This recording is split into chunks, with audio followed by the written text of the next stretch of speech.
This is video 2 in my homeschooling in high school series. Last time we talked about how different it is to homeschool in high school than it is in middle school or elementary school, and this video will focus on planning. So grab your cup of coffee and let's get started.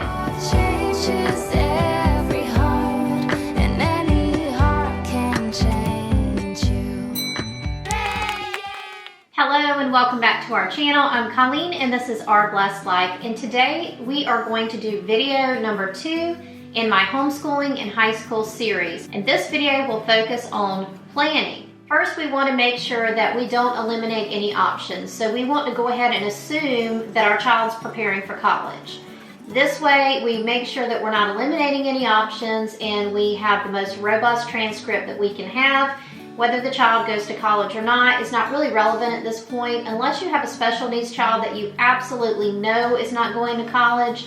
I would not eliminate options at this point. Okay, the first thing that we need to do in step 1 is we need to do some research. And I will show you all of this online. I'm just going to kind of spend the first part of this video talking to you. Then I will take you to the computer and show you actually how to do everything I'm telling you about. So the first thing that we want to do is we want to research our state's public school graduation requirements, as well as our public school grading scale.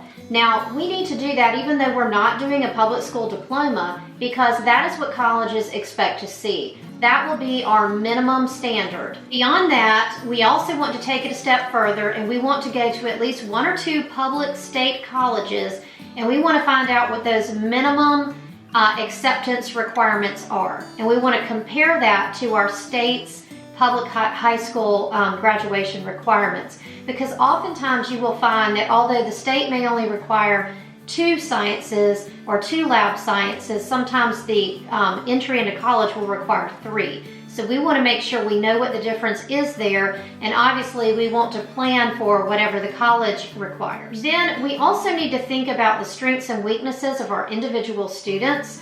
So if a child is very strong in math and science, then we want to make sure that we are not just doing the minimum requirements for math and science for that student. If that student is capable of moving on to pre-calculus and calculus, then we don't want to stop with algebra 2.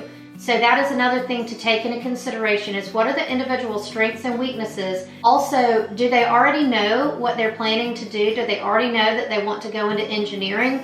Do they already know that they want to go into the medical field? Then we really want to make sure that we have a very robust science and math transcript. Once we consider our students' strengths and weaknesses, and we find the minimum requirements from the state as far as public school graduation, and we find also what colleges in our area, particularly public colleges, are requiring for entry, at this point we want to go ahead and start creating a plan. Now, I will say here, if your child is trying to get into an Ivy League school or anything specific like that, then obviously you're going to want to go to that specific school and find out what entry requirements are for that school and plan accordingly. So it's not enough just to plan for minimum high school graduation requirements. We need to look at college and see if there's anything different that we need to plan for. Once we've gotten that information at our fingertips, we want to lay out a plan. We want to start preparing a course of study.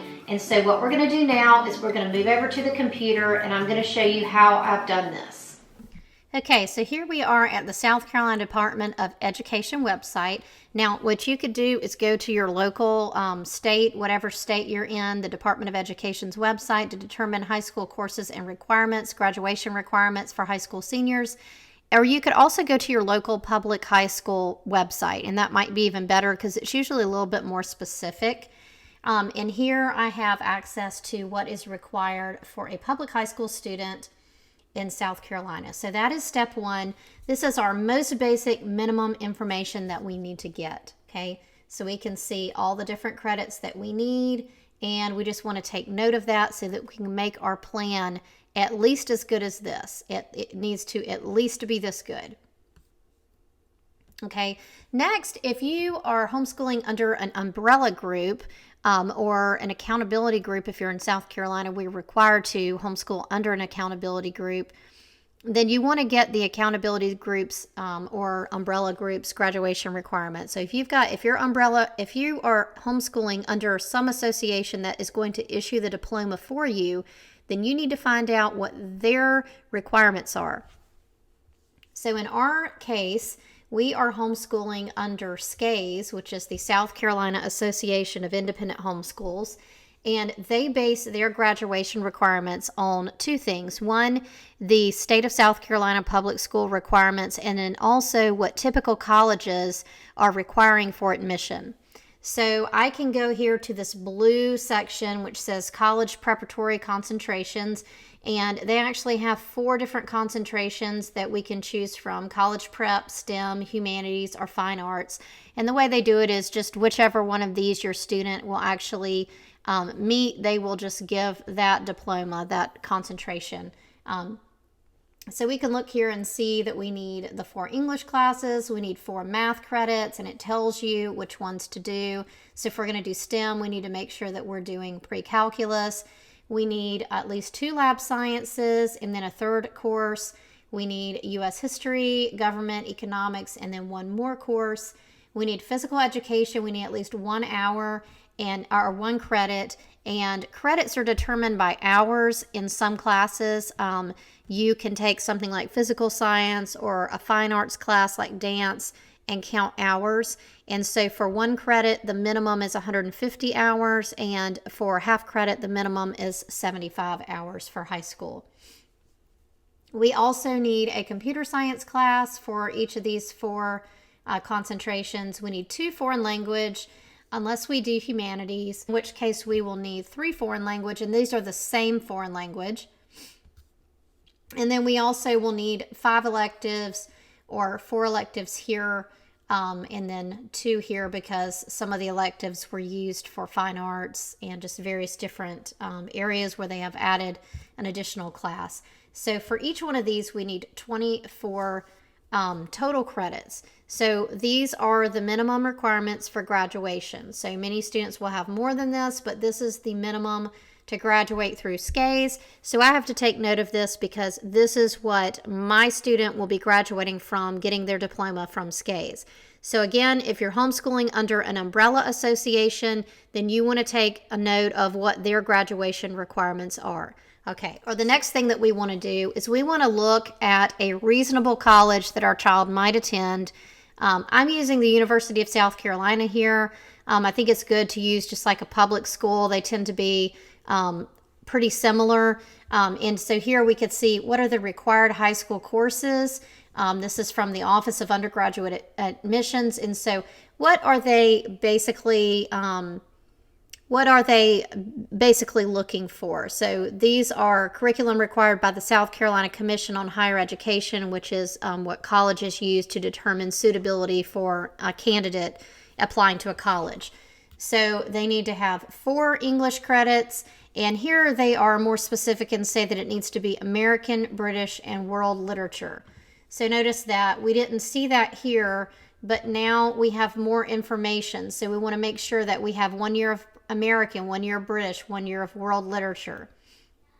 For mathematics, we need 4 units. We need to make sure we have Algebra 1, Algebra 2, geometry, and then we need to have a 4th higher level from either Algebra 3, pre-calculus, calculus, probability, etc. So they're telling us what that 4th class should look like. We need 3 science units, 2 units from different fields, biology, chemistry, physics, or earth science, and then 1 additional unit from any laboratory science, either like an advanced biology, an advanced chemistry like that, or any other laboratory science which has biology, chemistry, physics, or earth science as a prerequisite. So we want to have, this means we've got to have 3 lab sciences, and prerequisite classes like physical science do not count. So they need to be true lab sciences, biology, chemistry, physics, earth science, or an advanced level of those classes. Then we need to have 3 units of social studies. These look like what we've seen: U.S. history, economics, government, and then our 3rd credit would come from their recommending world history or geography as strongly recommended. So we need to take note of that, make sure that we are covering world history or geography or both. We need 2 foreign language credits from the same language. And here we need fine arts. We need 1 unit of art appreciation, art history, or performance in one of the fine arts. That's also good information to know, because when we just looked at the State Department of Education, that's just kind of lumped up in electives. It's not specific, but the University of South Carolina is specifically wanting a fine arts credit now. But we need to make sure that we look and see what else is required, because sometimes the minimum high school requirements are not good enough to meet the minimum college entry requirements. Then we need at least 2 academic electives, and they are recommending college prep coursework and computer science with significant programming content.